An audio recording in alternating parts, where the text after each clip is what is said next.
sera avec Roch Bokabela.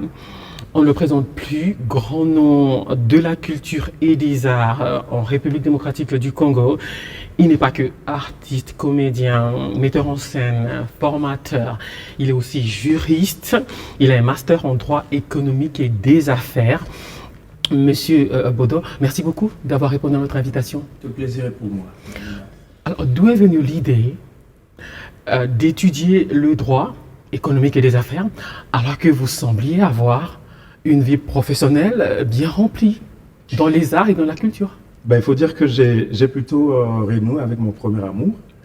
Ouais, parce qu'avant d'aller étudier l'art dramatique à l'INA, j'étais d'abord à l'université de Kinshasa où j'avais pris une inscription à la faculté de droit, mais malheureusement ça n'avait pas marché. M'avait plutôt orienté vers la philosophie. Et quand il y a eu fermeture des universités, je suis allé à l'INA.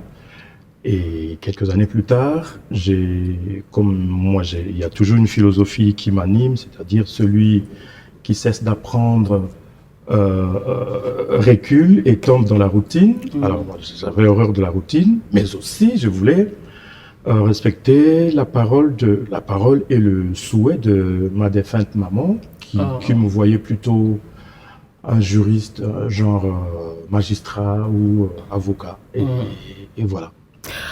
Et quand j'ai annoncé en fait sur les réseaux sociaux que vous étiez notre invité ce soir, il y a eu quelques questions. Je vais en prendre une par exemple. Roch Bokabela, vous qui avez un master en droit économique en plus de votre carrière de comédien, quel regard portez-vous sur l'industrie culturelle dans nos provinces, notamment ici dans les régions minières comme le Grand Katanga? En tout cas, merci beaucoup pour cette question et j'en profite pour saluer tous les artistes du Grand Katanga.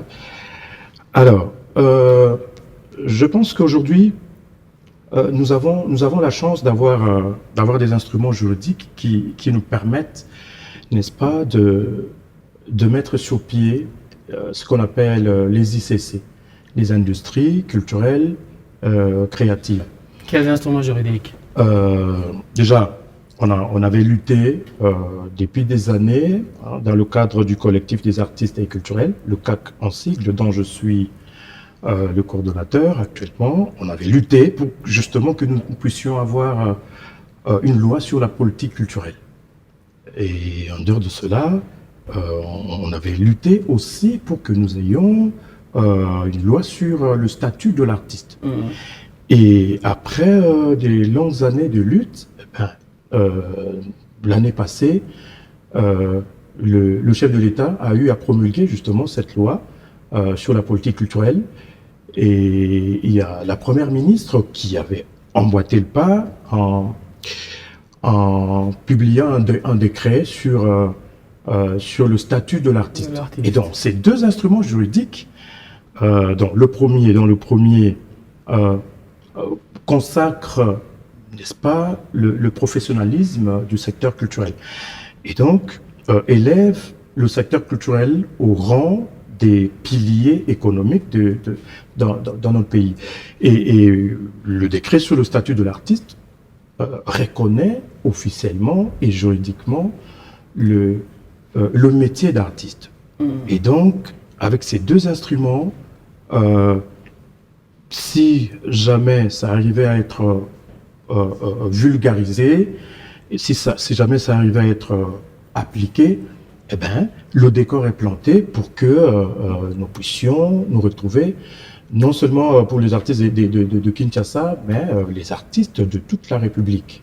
Et donc, le grand changement, la grande innovation, c'est que il faut savoir que jusque-là, toutes les structures culturelles et artistiques évoluaient sous forme des ASBEL, avec le statut, avec le fameux F92, que ce soit les orchestres, les troupes de théâtre, les amis, pour nos amis, les peintres, les couturiers et Qu'est-ce qui va changer? Ce qui va changer, c'est que nous devons maintenant œuvrer comme des véritables entreprises culturelles.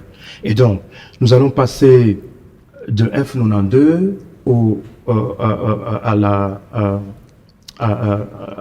RCCM.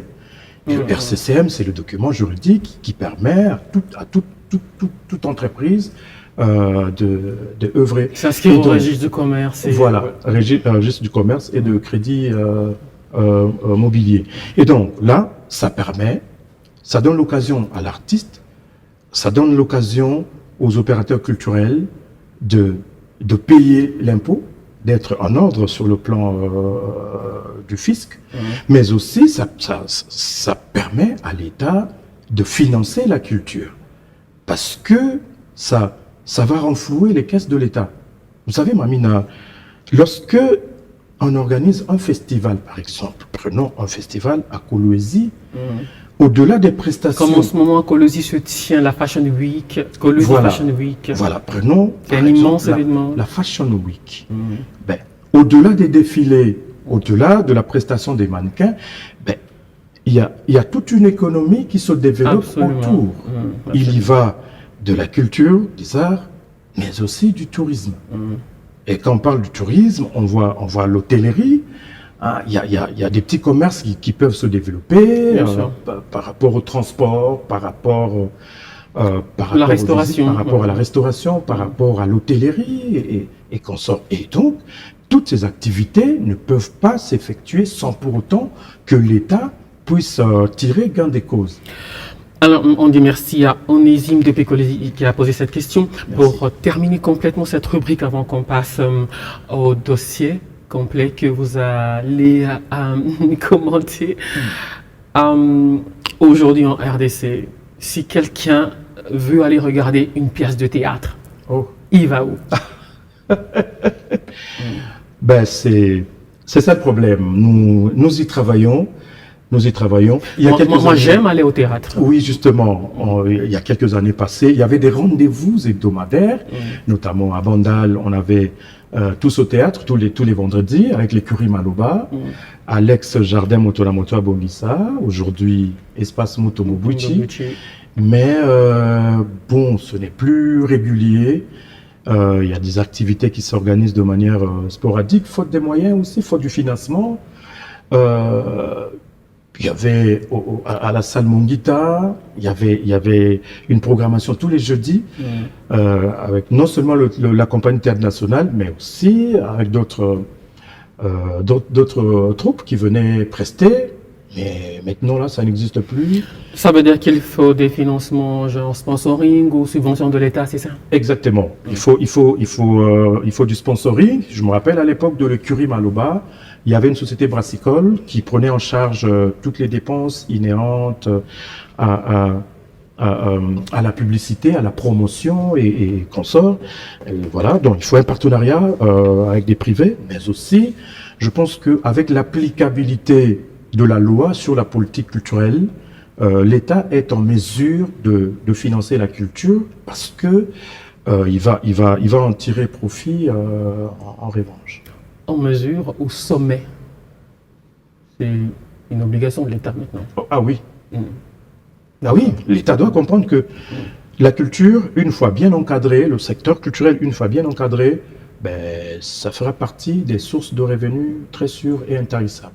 Et à faire rayonner également. Exactement, dans le cadre du soft power. Absolument. Voilà.